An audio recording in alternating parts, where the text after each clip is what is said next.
आज हम लोग कक्षा 10 का पाठ 5 स्टार्ट करेंगे। गणित का समांतर श्रेणी। आज हम लोग समांतर श्रेणी स्टार्ट करेंगे।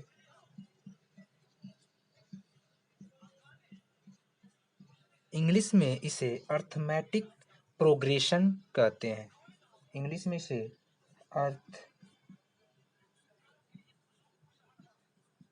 अर्थमेटिक प्रोग्रे कहते हैं। यानी कि आज हम लोग कक्षा 10वीं का गणित का 5वां अध्याय स्टार्ट करेंगे, जिसे समांतर श्रेणी कहा जाता है। इंग्लिश में अर्थमेटिक प्रोग्रेशन, हम लोग इसे शॉर्ट में एपी के नाम से जानते हैं। एपी जी, शॉर्ट में एपी के नाम से जानते हैं।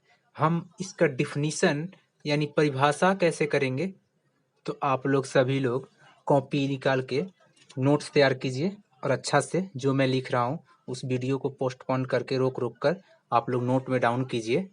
और समांतर श्रेणी को हम लोग परिभाषित करेंगे कि जिस श्रेणी के पद में अंतर समान हो उसे समांतर श्रेणी कहते हैं। यानी जिस श्रेणी के पद में, यानी इसका परिभाषा होगा जिस श्रेणी के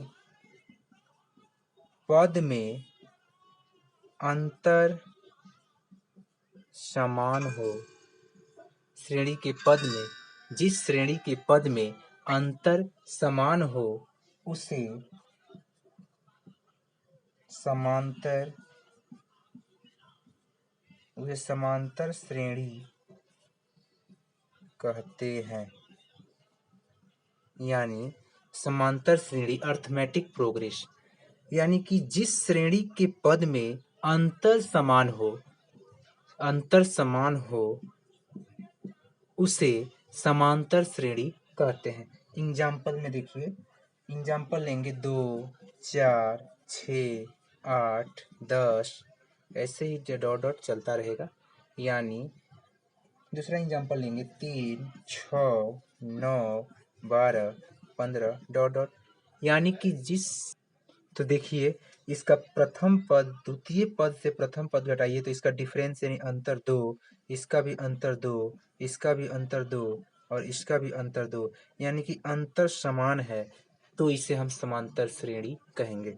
यानी कि यहाँ पे देखिए 6 में से 3 गया तो 3, 9 में से 6 गया 3, 9 में से 12 में से 9 गया तो 3, 15 में से 12 गया तो 3। यानी कि ये वाला पार्ट हमारा इसका अंतर समान मिल रहा है और इसी अंतर समान होने के कारण हम इसे समांतर श्रेणी यानी एपी अर्थमेटिक प्रोग्रेशन के नाम से जानते हैं। इसे अर्थमेटिक प्रोग्रेशन के नाम से जानते हैं। अब इसके बाद से हम लोग सर्वांतर देखते हैं कि इसे सर्वांतर किसे कहते हैं। तो सर्वांतर कहते हैं कि पद में अंतर को ही सर्वांतर कहते हैं। यानी ये पद में जो अंतर दिखाई दे रहा है, निकल रहा है, यानी 10 में से 8 गया 2, 8 में से 6 गया 2, 6 में से 4 गया 2, 4 में से 2 गया तो 2, यानी कि ये जो अंतर निकला है इसे ही हम सर्वांतर भी कहते हैं। यानी कि इसे हम डी से सूचित करेंगे। तो अब हम सर्वांतर की बात करेंगे। यानी सर्वांतर का मतलब होता है अंतर, यानी अंतर हो, यानी सर्वांतर को हम लोग डी से सूचित करते हैं, जिसको डी का मतलब होता है डिफरेंस, और डिफरेंस को हिंदी में हम लोग डिफरेंस का हिंदी में अर्थ होता है अंतर। यानी जिस भी श्रेणी के अंतर समान हो, यानी कि जो अंतर हो उससे ही डी कहते हैं, यानी सर्वांतर कहते हैं। जैसे जहाँ डी हमारा अंतर हो गया, अगर हम एग्जाम्पल लेकर आपको दिखाएं कि 2, 4, 6, 8 डॉट डॉट, यानी आपको जब भी डी निकालना हो यानी सर्वांतर निकालना हो यानी अंतर निकालना हो, तो यानी कि ये वाला होता है हमारा प्रथम पद A1 और ये होता है हमारा A2, ये होता है A3, ये होता है A4। यानी कि हमारा A1 हो गया प्रथम पद, ये दूसरा पद, ये तीसरा पद और ये चौथा पद।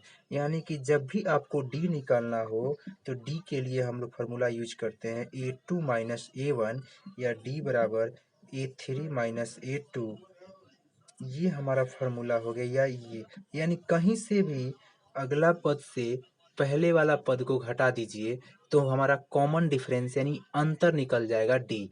तो आप ये भी यूज कर सकते हैं, ये भी यूज कर सकते हैं। या आप ये भी कर सकते हैं A4 माइनस A3, तब भी आपका कॉमन डिफरेंस निकल जाएगा सर्वांतर। थोड़ा सा और आगे हम लोग इसको और डीपली देखते हैं।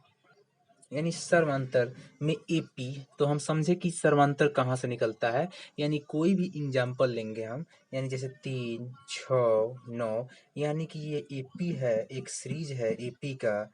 तो अगर डी को कलेक्ट करना है यहाँ से, तो हमारा ये प्रथम पद, ये द्वितीय पद, ये तृतीय पद, यानी कि इसके डिफरेंस जो होता है अंतर, यानी 6 माइनस 3 बराबर 3, यही हमारा डी होगा। यानी इसको अगर सूत्र वाइज के, यानी इस सूत्र की तरफ में लिखें, यानी कि A2 माइनस A1 जैसे ही करेंगे हमारा डी निकल जाएगा।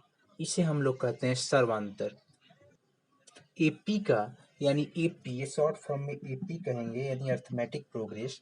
यानी एपी का व्यापक रूप भी होता है, नोट करके इसको लिखिएगा।